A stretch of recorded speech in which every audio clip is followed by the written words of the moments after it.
All right, everyone. First of all, thank you. Thank you for joining us here tonight. My name is Emerson Tournier. So I'm one of the ambassadors at JFK and one of the board members. And once again, happy to be here doing something for the bigger cause, right? We're trying to make this fun. We know what the bigger picture is, but we're trying to do this through something fun, right? All proceeds tonight are being raised for the JFK's mental health campaign this year. We saw a very big increase in kids between 12 to 17 entering the hospitals this week with mental health problems. It was a COVID year, it was a very tough year, so we know.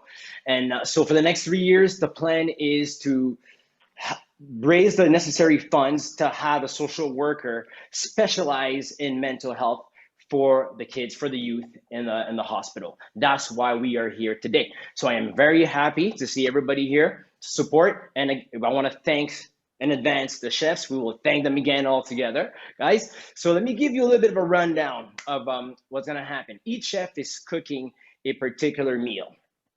We sent ingredients in advance. If you're missing things, don't worry. The chefs will be giving alternatives, right? So do not worry about a thing. So let's start with introducing some of you guys real quick, right?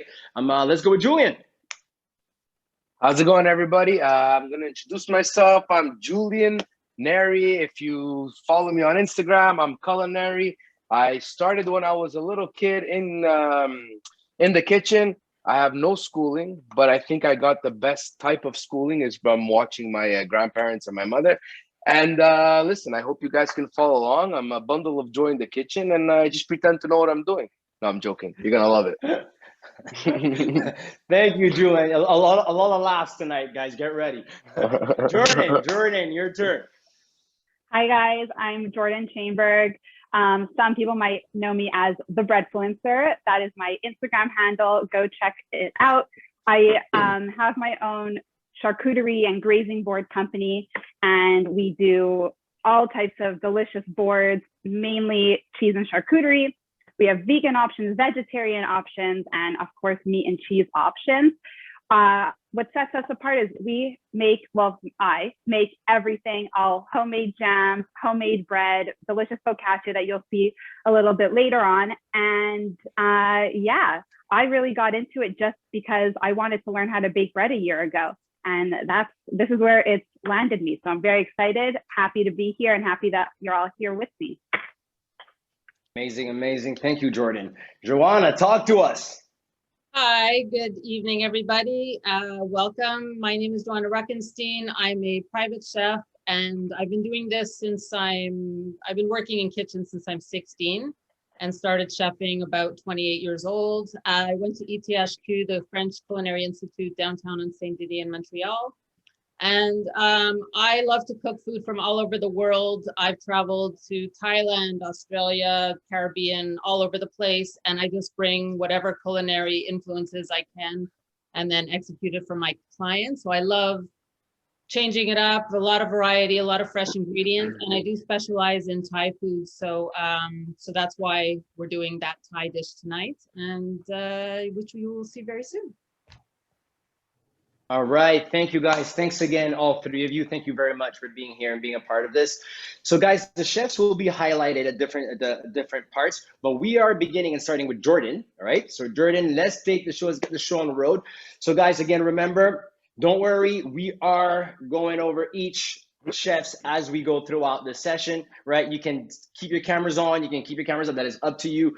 You're ready for questions. Corey and I will be there for the questions in the chat for you guys, all right? Jordyn, take the show.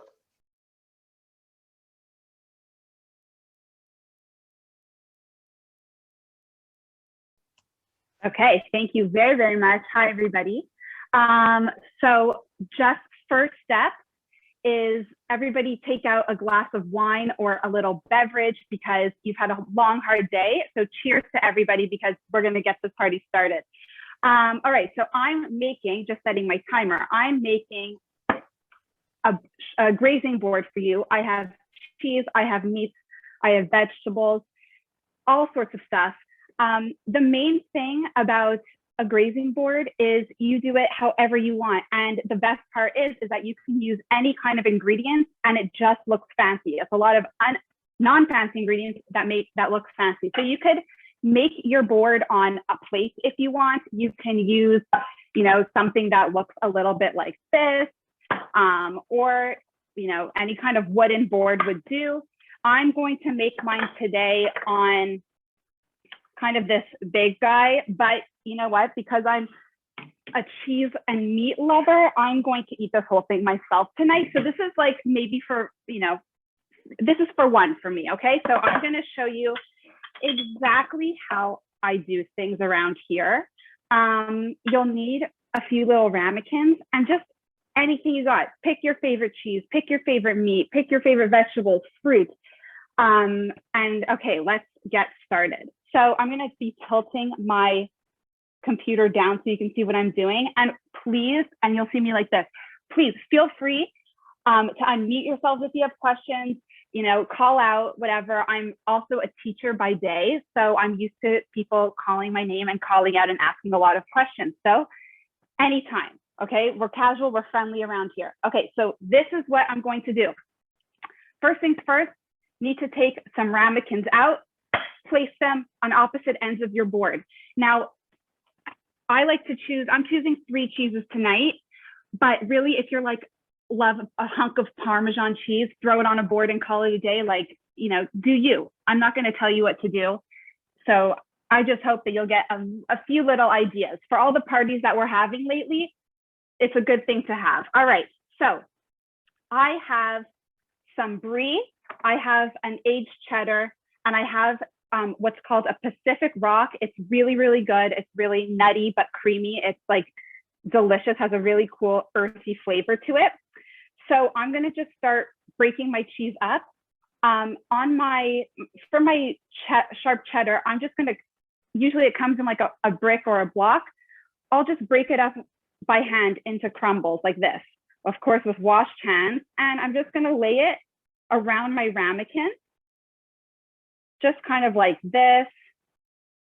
And again, you do you. So if you like your cheese sliced, go for it. If you like it crumbled, this is a cool way to do it. You know, it's a good alternative to like cubing a cheese, like making cheese cubes. It's kind of a little bit more elevated, a little bit more fancy. So I'm just gonna do that. For my brie, on all my charcuterie boards that I make and sell at the Breadfluencer, shameless plug, I brulee my brie. So I'm gonna show you how I do that. It's really, really easy with some sugar and a torch. So I'm just gonna put a little bit of sugar on my brie like this, spread it out. It's kind of like a creme brulee, a really crunchy, crispy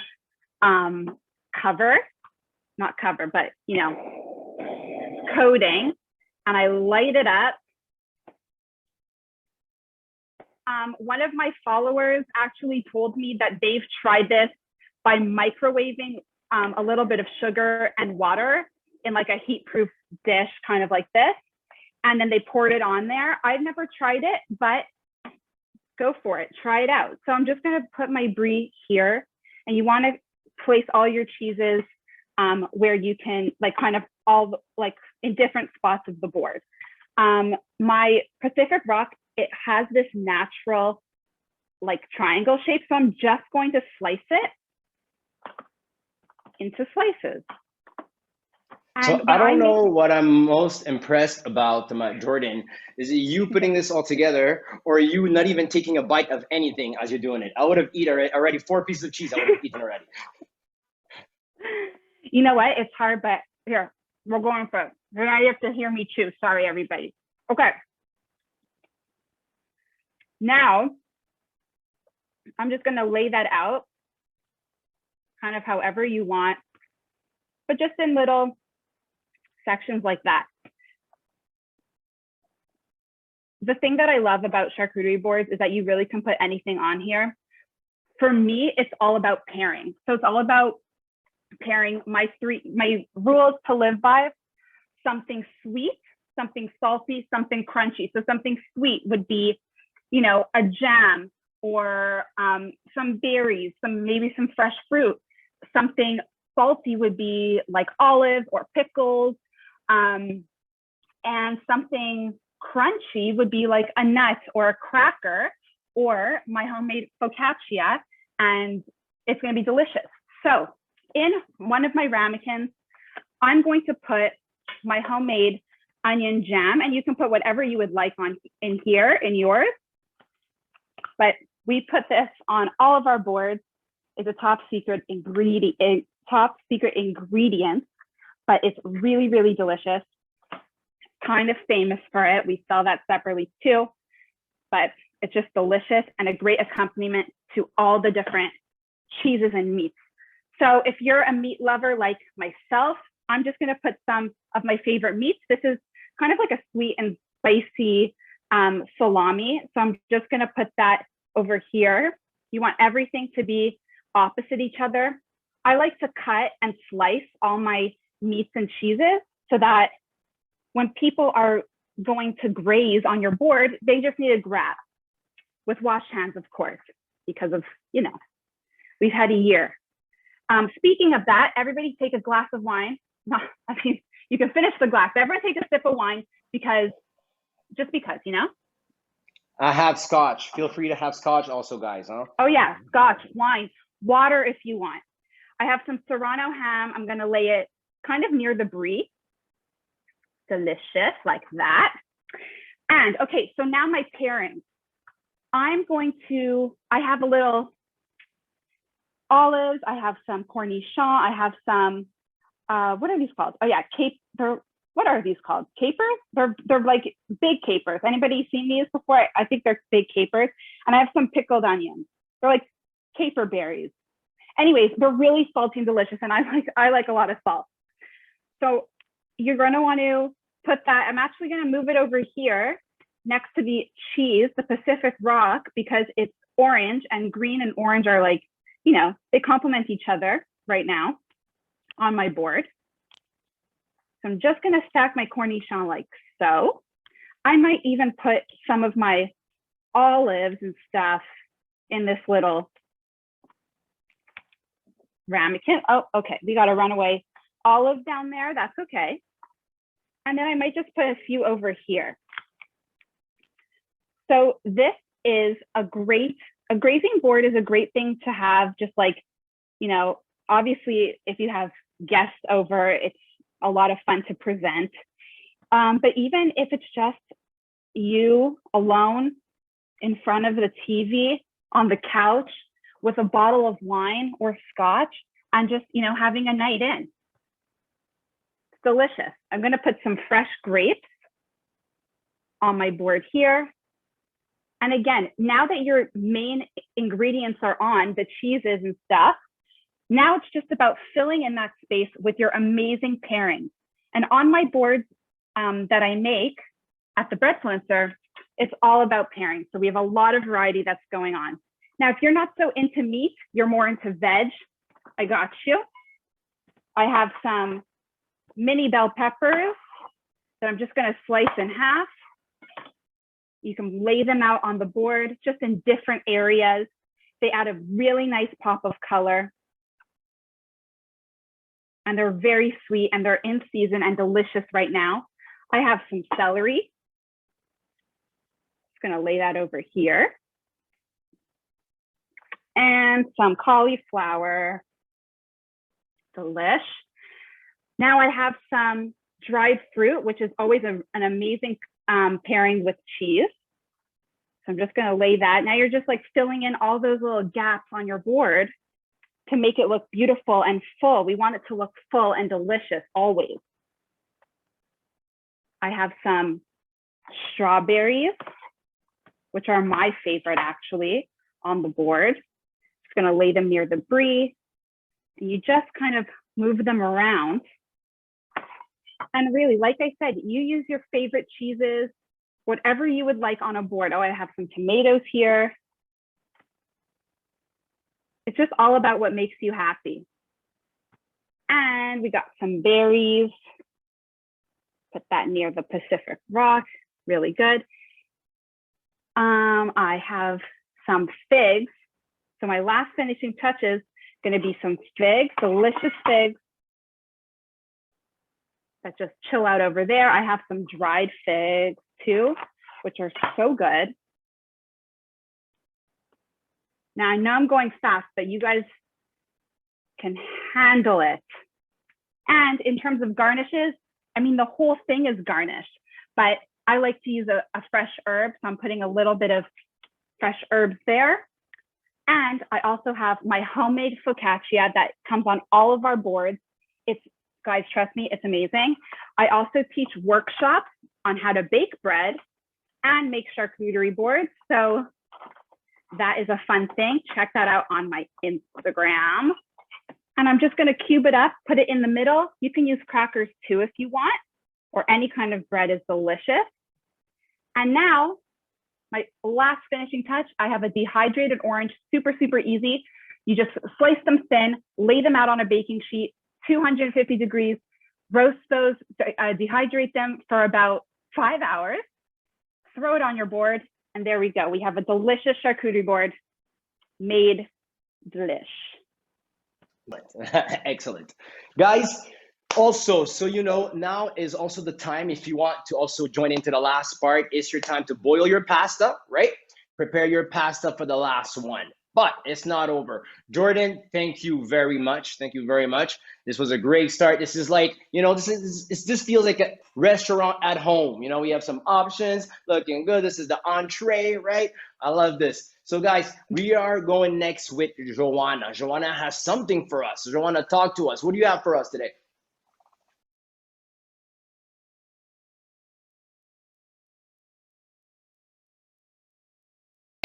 Today we have my favorite Thai dish, which is called Nam Tok. And Nam Tok in Thai means waterfall. So Nam is water, Tok is fall. And it's just a super fresh dish. Thai people, like when I used to live there and when I visit there, I try to go every year, and except for COVID, of course. But as soon as you walk into a Thai restaurant is when they start chopping everything. So everything is always super fresh, and you get to see the action. And that's what I love about Thai food. So this dish has got many ingredients. So I think I asked if you had time to do the, if your shrimp or your chicken in advance, just to grill it. And it's just a simple, I'll show you. I grilled my chicken here, just olive oil, salt, and pepper.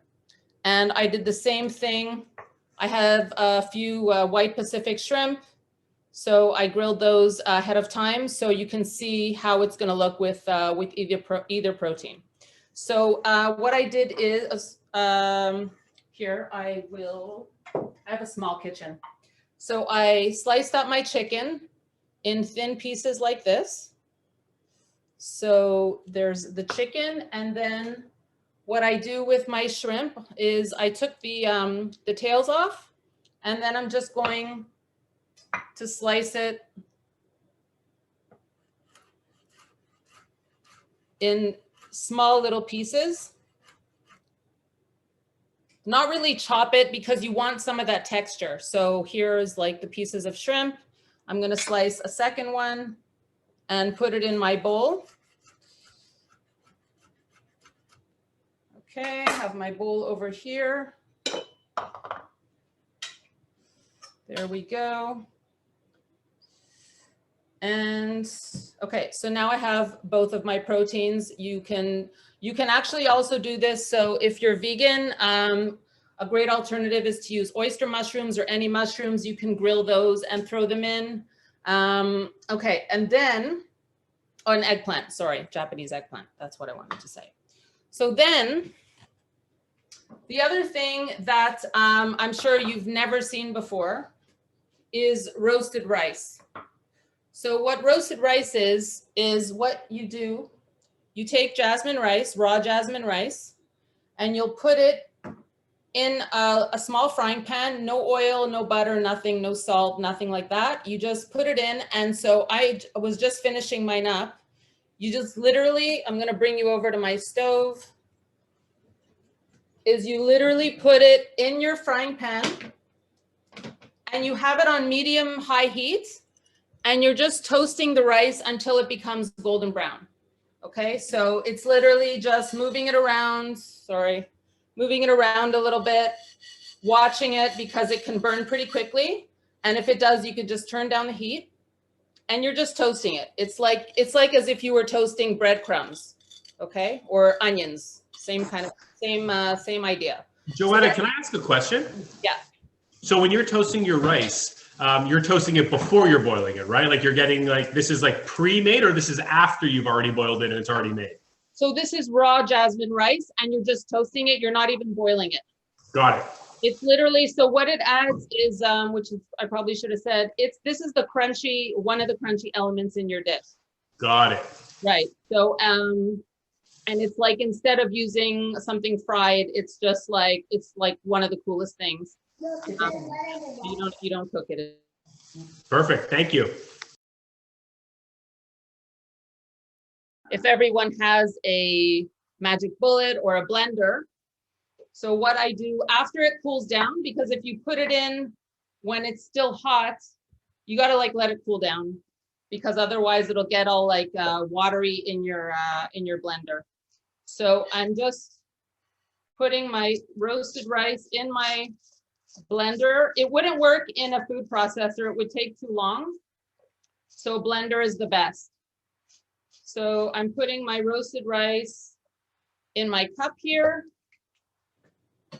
And I'm sealing it like this, putting it on my little magic bullet back here. And like, it really doesn't take long. So, and then I have a bunch already made. This is what it looks like. Can you see? Some of the rice looks like long grains, but it's mostly ground up really fine, like breadcrumbs. And then if you eat it, it's really, really crunchy. And it adds like a toasty, nutty flavor to this dish. That's a really cool trick, Joanna. This is great. I think I'll be doing this. I definitely want to try that. No, it's really, when I saw that, I was like, oh my God, that's the craziest thing. And when you go to the markets in Thailand, they all have it in little plastic bags. So you just like, you don't even have to bother making it, because so many small Thai guest houses don't have kitchens. So you just go to the market, you get everything you need, and you like have a bowl, you mix everything up. You just need a rice cooker, because you always need steamed rice. So, okay. So I have all the ingredients here. So I have lemongrass that I've cut. If you want, I can show you how to cut lemongrass, because it's a bit of a challenge if you haven't done it. So this is your stalk of lemongrass. Usually it's long like this, but I already cut that piece off because it takes up too much space in my fridge. And if it has an elastic, get rid of that, because that's not fun. You're cutting off the edge, and then you start peeling the layers, because those are hard to digest and very hard to cut. And so if you see this little line here, you want to get rid of that. That's like a piece of the lemongrass you don't want. It's way too hard. So you cut that off so that you can peel another layer of the lemongrass. It's like little, like a bunch of different layers till you get to the softer part of the lemongrass. So now I'm gonna see, just by starting to chop it, I'm peeling another layer, because you'll see like it'll start to be more bendable. When it gets like that, you're gonna slice, get out of here. You're gonna slice as thin as you can, holding it down really firmly, because you don't want to cut yourself, because it can like wobble around. So hold it down and slice thin slices. And if it's too hard to cut through, then you know you have to peel another layer, but this one is fine. And then you have these small, cute little slices. And then you just want to sort of chop it 1, 2, 3, 4, 5, 6, 7, 8, 9. Because you want small pieces, because a big piece of lemongrass is not as fun to put in your mouth. Okay, so we have that. If you're using Thai chili, they're really, really spicy. So what you want to do is, you may not even want to use it. And if you can, if you don't have fresh Thai chilies, you can use chili flakes and just put a little bit. But for the sake of like, if you're cooking for 2 people, I would literally I would use like this much because it's really spicy. And if you put like, just put a little bit, and if it's not enough, you can add, but you can't take it out. Okay, so, and then I just want to chop that a little bit.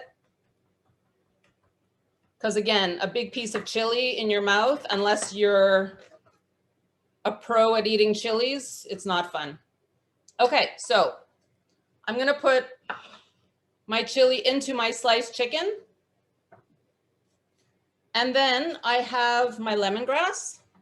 So I'm adding lemongrass, and you want to add a nice amount because it just tastes really delicious. Then you can put your green onions, or if you have, actually ran out of green onions just before I did another cooking class. So I have small yellow onions I cut into thin slices. So if you don't have green onions, you can use these, or French dry shallots. So put that in, and I'm putting half of a small white onion inside, okay? And then I have my kaffir lime leaf that I chopped up. So I'm putting that in, and kaffir lime leaf it looks like this. It's not easy to find if you want. So Kim Fat in Montreal has all these ingredients. There's one on Goyer off Côte de Neige. I think there's one in the South Shore, and there's one in the West Island. So, and there's one other one, but I just don't know where. So you can get this. It's like $3 for a very big pack if you're planning on making a lot of Thai food. If you don't want to bother with the kaffir lime leaf, you can just, if anyone has this, a microplane, you can take the zest off of your lime, off of a whole lime, and put that in, and it's going to add a lot more lime flavor to the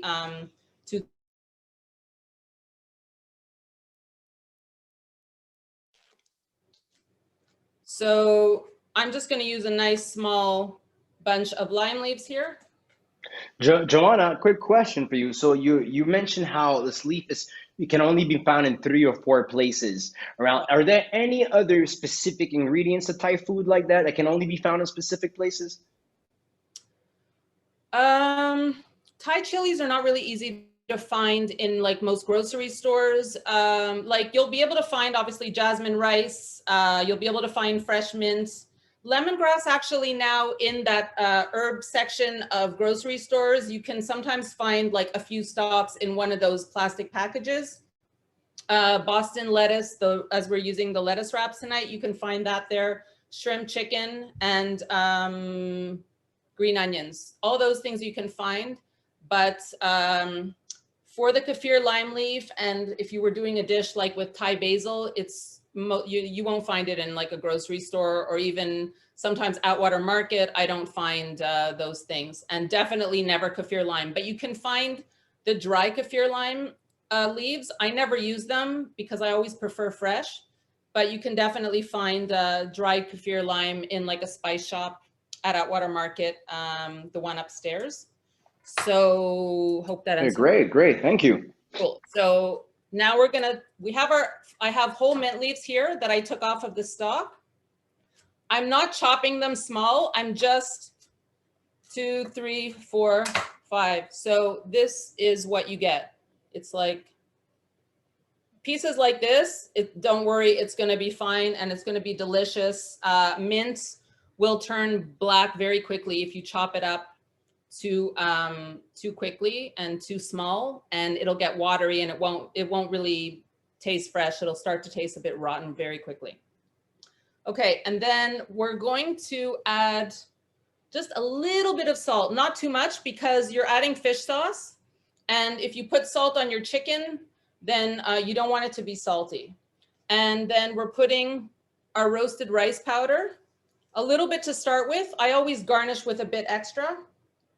Okay, so then I'm going to eyeball it, but you have the recipe for all the parts of the dressing. So about it depends on the quantity of chicken that you're using. For the half of a chicken breast, I'm using 1 tablespoon of fish sauce. I'm using about 2 teaspoons of lime juice, and I'm just gonna literally take a small sprinkling of sugar, like maybe a quarter of a teaspoon. You don't want it to be sweet. You want it to just balance out the sour and the bitter and the salty taste, because Asian food is all about the umami. So a little bit of sweet, salty, sour, and bitter. So just a very small sprinkle of sugar. And then we're gonna get our spoon.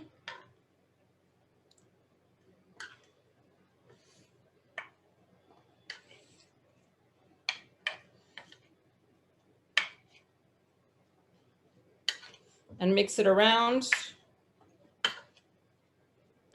Sorry. Well, one more quick question. What did you say before about the mint? Were we supposed to put mint in that mix as well? Yeah, so your chopped mint, you're putting inside your mixture. So okay, I'll tell you what you have. You have your chicken or your shrimp or your protein. You're putting your mint, kaffir lime leaf if you have. You're putting lemongrass, your sliced onion. You're putting the Thai chili, and you're putting fish sauce, a little bit of sugar, and lime juice, and like a very small sprinkling of salt. Okay, so, and your roasted rice, if I didn't mention that, I might have already, but you're putting your roasted rice powder in with that, and you're just mixing it around. One of my tricks is whenever you make a dressing or you put like a salsa or a dish like this, once you mix it together with all the dressing ingredients, I love to let my food relax. So you want to let it sort of absorb all the flavors. Because if you would say, oh, it doesn't taste salty enough or it doesn't taste sour enough, give it a second to sort of all come together, and then like 5 or 10 minutes. And then you can say, oh, it needs a bit more lime juice. It needs a bit more salt, or a bit more chili. Okay. So, I'm going to taste mine because we don't have 5 or 10 minutes.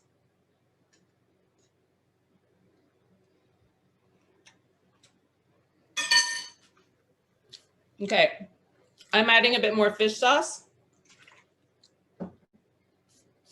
and a bit more kaffir lime, just because that's the taste I love, and even more lemongrass. That's a great tip, Joanna. Thank you. Thank you for this. Also, like the blend has to homogenize. I love it.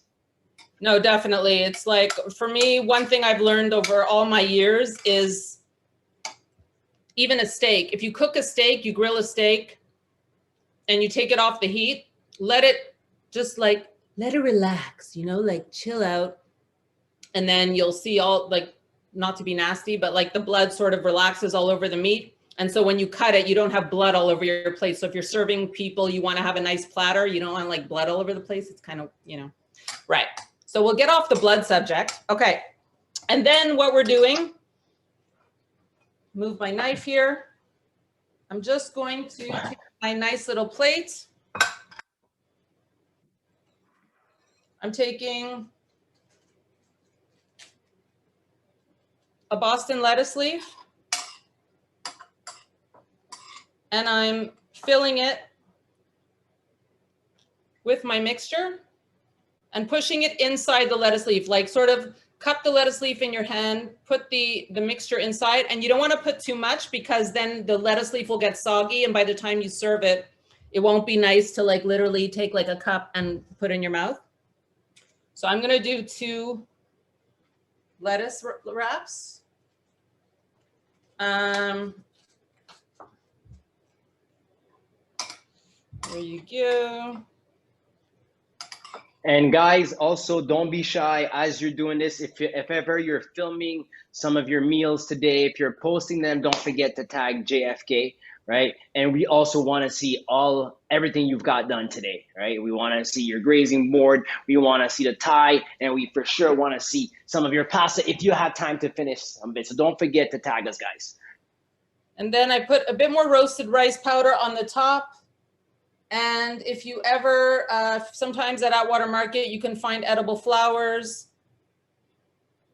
I like to decorate with edible flowers or some sprouts mixed with, you can find these sprouts mixed with a few pieces of edible flowers. It just makes things really pretty. Put that on top just to make it pop a little bit. And there you go. That's Thai food. Thank you, Joanna. Thank you. Guys, hope you have your pastas ready. I hope you have your pastas ready because that's what we're going next, all right? It's pasta time with our man, Julien. So, Julien, talk to us a little bit. What do you got for us tonight?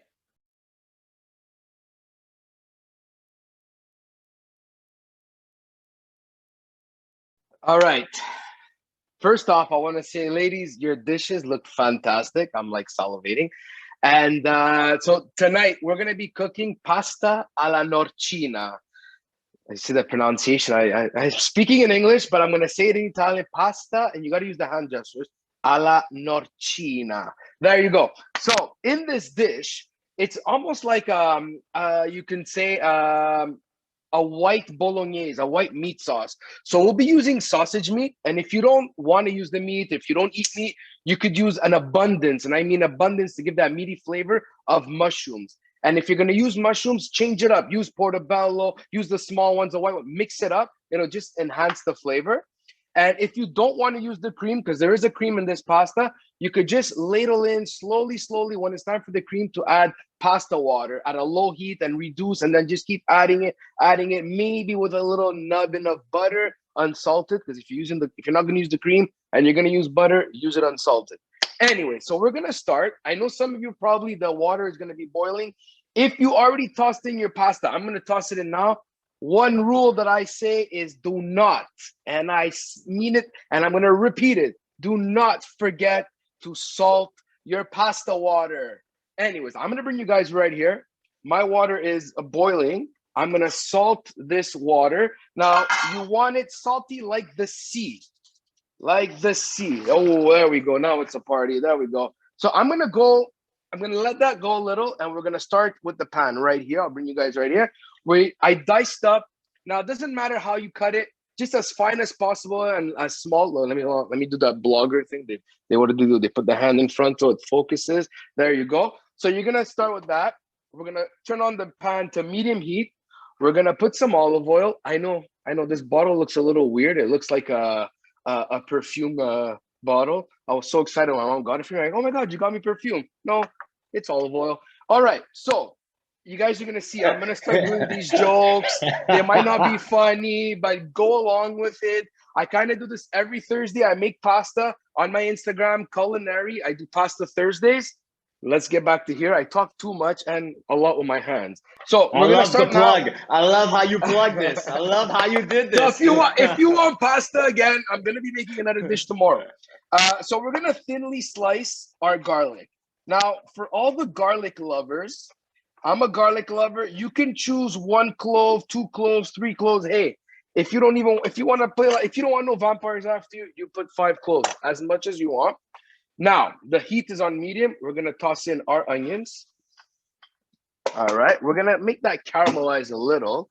Maybe if I put you guys a little down. Oh, that's too much. Like that.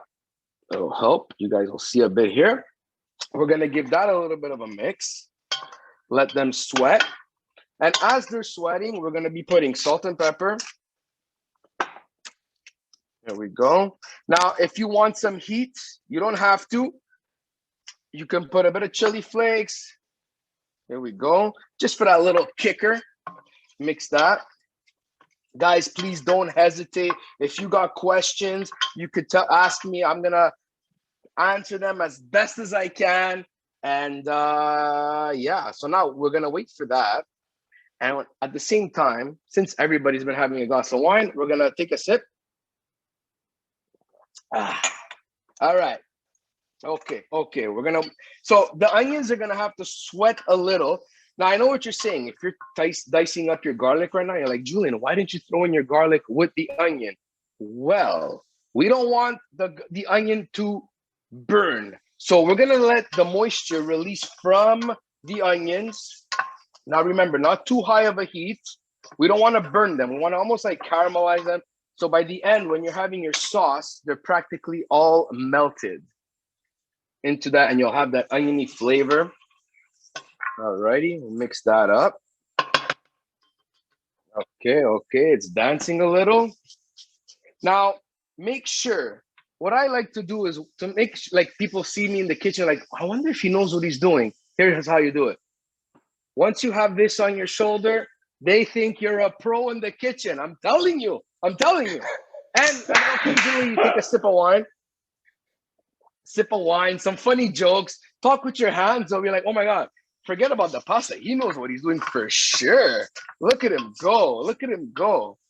All right. Now you guys need to have Julian cooking at your house for you. Just FYI. Yeah, before the pandemic, it was much easier. It was more of a side hustle for me, like just keep me busy on the weekends. I did a thing called Rent a Chef, and I would come to your house and I would cook. And the challenging part was I would only bring my knives, some stuff, but basically just my knives.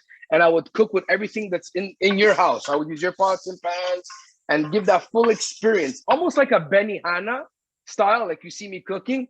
But come on, I'm a little funnier than that. At least I'll engage. If you want, I'll throw you some food there. You catch it. And now it's got a little bit slower with that. So with all the rules and regulation. But anyways, let's get back to the pasta. Now, once your onions started sweating, you're gonna add your meat. Now, this is the part where if you don't want meat, you can add in any other vegetable. I would go with a mushroom. Now, my sausage meat here is a fennel sausage. You could use any other meat, but for this dish, it's traditionally used with sausage meat. Now, with your wooden spoon, you're gonna smash it up. Now, the meat is kind of in there. You gotta smash it up so you can make it into like small Julian, pieces. To tell us, are there any kind of form of substitute also? I mean, the meat, mushrooms that go well with that mix? Like, what else would go well with that mix? You could so you're gonna have to use meaty type vegetables. So mushroom would be the better choice. I would also use, but then it becomes another dish because it doesn't pair well with the cream. You could use eggplant, but because you're going to be putting the cream, and if you're not using cream, you're going to be using pasta water and a bit of butter, I would go mushrooms. If anybody else has a other idea, it just for me, it just makes sense for the mushroom. Now, the other practical thing about this, if you're sweating, I'm just getting excited. I start getting red. I start sweating a little. Now, the garlic goes in. Toss that in. Okay. Now, make sure you always have a spoon with you all the time. Have the spoon with you so you can taste. I mean, don't taste right now. The meat is still a little raw. I mean, if there's some people that like it like raw like this, go right ahead. Now, at the bottom of your pan, you're going to be seeing some, it's like fond. I'm going to turn it around here. That's right here. If you guys see it, it's all flavor. Let it crisp up. Let it burn. We're going to take care of it. Don't worry. It's not going to ruin your pan. This is where the wine comes in. We have white wine right now. We're not going to put it just yet. We got to still cook our meat. Now, you don't want this meat to be super, super crispy. You want it to release all its juices, turn a little bit of a color, like it's going to start turning a little grayish. As long as you see all the red, like all the raw is gone, then you're good to go. So at this point, if you haven't already, I didn't, but I'm going to do it right now, is I'm going to add my pasta into my water. Now, another thing, I told you guys, don't forget to salt your water, right? Very good. Also, when you toss in your water, make sure you're constantly mixing. You don't want it to stick. So occasionally you give it a nice little mix. Don't put olive oil in the water. Please don't put olive oil. Don't put olive oil. The more you stir, the more it won't stick. All right. Julian? Now, yes, go ahead. Can we use ground chicken to replace the sausage? Of course. Yes. Very, I didn't think of that. Very good. Very good. I like that. So this, like I said before, it's giving that little bolognese meat sauce. So instead of tomato paste or red wine, or if you're gonna put regular tomato sauce in it, it's giving that white bolognese sauce texture and look. So break it up as much as you can. The meat, the sausage meat. Give it a nice little mix with your wooden spoon. The good news is soon we'll be able to take a taste. But while that's cooking, Take a sip of wine. Why not? Yes. Now, in case I forget, the pasta, you put it in the water. Let's say the bag says it takes 12 minutes to cook. You cook it for 10 minutes. But now, I don't want anybody to have a timer. We don't cook with timers.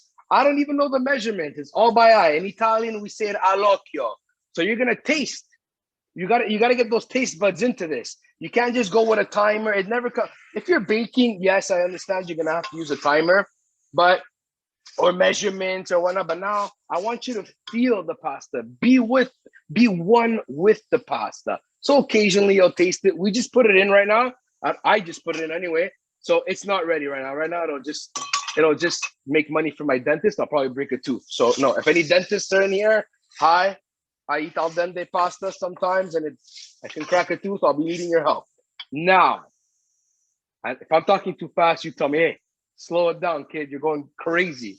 Anyways, remember that little flavor at the bottom, the fond? Now we take the white wine.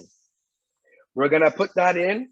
We're going to go first a little bit. Less is more, guys. It's just to clean the bottom of the pan. Now with your wooden spoon, scrape it a little. It's going to clean the bottom. You're going to be like, wow. And I thought I had to put this in the dishwasher, double scrub. It's never going to get clean. Oh my God, I ruined my pan. Who knew? Wine. Wine will help you clean your pots and pans. Not just to drink it. You can use it to clean. So we're going to wait for all of that alcohol to evaporate. Take the fumes in. Get a nice little facial with it. White wine facial. These times like this, we'll take any facial we can, eh? Okay. Now, once you see that it's all evaporated, we don't want the cream to break and the wine. So you want it to incorporate. So soon, not right now, because I still see a little bit of liquid. We want it to go, the less wine that's left, that's been absorbed, the better. We're gonna put the heat to medium. So it'll just, instead of it cooking or frying or boiling, it's gonna just take out and evaporate. It's gonna absorb all those juices. So the meat, you can make it as crispy or as soft as you want. But once you start seeing that there's not a lot of red and it's like mostly the rawness of the sausage is gone or cooked, that's the cue for the white wine. Let's give it a nice little toss, the pasta. Okay. Now, at this point, I'm good. I'm good right here. We're going to add the cream. Now, if you're saying, oh, I'm really watching my waistline, I don't want to put the cream, or you want to put just a bit of the cream, not a problem. Just enough to coat. I'm going to show you. I don't like to put it too creamy. So what you're going to do is you're going to put it a little bit, and then you go. You judge. You go slowly, gradually. You start seeing, once you see all the meat is covered with the cream, but you want it to still be a little saucy, you'll add just a little bit more. Now, if you don't want that texture of cream, that's when you could add more pasta water. Please don't get rid of your pasta water, guys. While you're making the pasta, the only time you get rid of that pasta water, I know a lot of you strain it, and then you're like, oh no, my sauce is not, it's too thick. You want it a bit liquidy. You know, this is how I get my muscles. I keep that pasta water, and I take a shot every morning. I'm joking. Don't do that. They were just trying to be funny. Julien, can you show us the pan? Put the camera on the pan so we can see it. Yeah, doing that right now. I'm just going to add a bit more cream because mine needs a bit more cream. I don't want you guys to think I don't know what I'm doing here. All right. Okay, no laughs. Here we go. We're going to check the pan out. And there we go. So this is what you should have. Now, I'm okay with the cream. I'm going to be adding pasta water now just to get it a little bit more liquidy. And starch. That's liquid gold, ladies and gentlemen. Liquid gold. We need that. That starch. That's the type of starch you want. Now, if you're not eating carbs, at least have pasta water. There you go. Put a little bit, half a ladle to start off. And you're going to keep stirring. Keep stirring. Now, at this point, if you have fresh parsley, I would chop up a bit of fresh parsley right now. I did already. You know, if we're having the meat, you need the greens, you know? So we have that. And if you have some cheese, I know in the recipe, I wrote, it's getting hot in here. I wrote pecorino. Guys, don't worry. You don't need pecorino cheese. You could have, if you have, what's it called? Sorry, parmigiano, not a problem. Any grated cheese will work. There's vegan. I know that thing, if I'm not mistaken, don't call me out here, but there is vegan cheese, right? If there's any vegans here, there could be some vegan cheese. Don't be like, oh, stop saying stuff that you don't know about. But I'm just trying to cover. There is. Okay, we're good. We're good. So at this point, we're gonna sprinkle some cheese. Also, guys, when you're cooking in an Italian kitchen, it's like eating at an Asian restaurant. You make a mess on your table. The fun part is you have a couple of glasses of wine, you make a little bit of a mess. The cleaning is funner. I don't know if that's a word, but we'll use it. Funner, more fun. Okay, so you're gonna grab some cheese. You're gonna just stare at the camera, and you're just gonna make it rain. Sprinkle that cheese. Don't even look. Just make sure it's in the pan. You just toss it up right there. Here we go. We let it sprinkle. Now we can lower the heat. We're gonna mix. Now, I like to make up a few words. I like to make up words as I go. And this word is everybody likes this word. So now, as the sausage is in here, the cream, the pasta water, the cheese, now we're gonna sprinkle the parsley. All these flavors, what are they doing? They're not making friends. They're commingulating. Commingulating, the art of becoming one. That's what commingulating means, ladies and gentlemen. You heard it here. Commingulating. To commingulate and come as one and be together. Parsley. Julien, people really Yes. want to see what's in your pan. Sorry. All right, let's put it this way. Yeah, there you go. So everything is becoming one right there, commingulating all together. Nice little. So make sure the heat is lowered. Now we're gonna get to try the pasta. Here we go. Don't try this at home. Quick question before you get to your pasta water. Go ahead. I'm right here. All right. When you went to your pan, did I see green? What did you add? That's green? I just put parsley. Right before I moved the angle, I said add the parsley. Sorry. Got it. Okay, I'm good. Go right back. I'm good. Okay. Now we go to the pasta. Jason is good. Go to the pasta. We go to the pasta. I want to eat whatever he's making. I don't want to miss anything here. Okay. Yeah. We try it. Okay. Don't try this at home if it's too hot. You know what? Let's not be a show off on this little thing. I'm gonna toss in just a little bit here so I can try it. Now you take your spoon. Here you go. Perfect. Now we turn this off. It's cooked at 90%. We're gonna bring this close to here. Heat is off. You get your little spider. Get the water. Now don't worry if pasta water falls in. It's not a problem. We need that. We need that pasta water. Mix it in. There we go. And we're gonna be ready to plate. My favorite part. Okay, try and leave no soldiers behind. Now, as you see, as I tell you, you don't get rid of the pasta water. I might be needing this. As I give this a mix, give this a nice little mix. Make sure that this pasta commingulates with the sauce.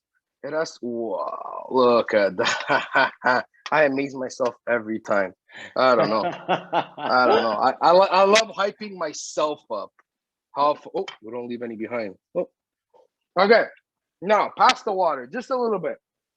A little bit of pasta water. Sorry, I had okay. Put that. Now the camera is low, but I'm really looking up high. Sprinkle some cheese. Here we go. I wasn't looking, I promise. I wasn't looking at the bowl. Made a big mess. All right. If you want, you let it sit just a little bit more. Because we're pressed for time here, I don't want to make you guys just wait. I'm drooling, looking at my own dish. I'm gonna put you guys right here, and it's time to play. Let me just, oh man. Okay, let's have you like that. We're gonna grab a little bit.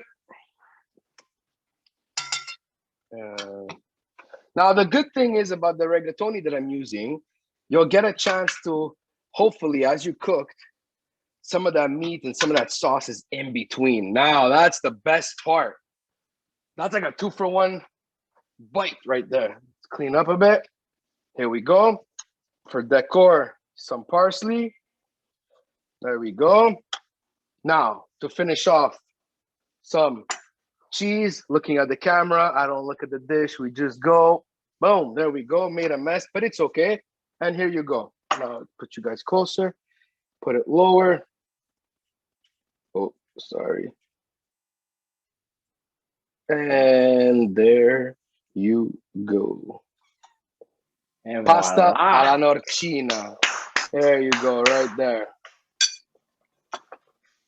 Thank you, Julian. Nice. One thing I have to say, guys, what everyone, like from Jordyn, Julien, Joanna, what you all three of you have in common, and I appreciated seeing this, is how you put a lot of emphasis on taking your time, chill. You don't have to eat it right away. Let things simmer a little bit, feel the vibe. Because a lot of people from now, especially in today's world, everything is fast, right? If we have family, kids, even cooking is a fast thing. We don't enjoy it anymore, right? But there can be such enjoyment in cooking, right? So thank you, guys. Thank you. Look at Julian. I don't know. I don't know, Emerson. I didn't go so slow. I ate my entire board. Thank you, everybody. Thanks, everyone. Amazing, amazing. Thank you, Thank you, guys. everyone. Have a good night, everybody. Thank you. Bye, thank you. Take care, be well.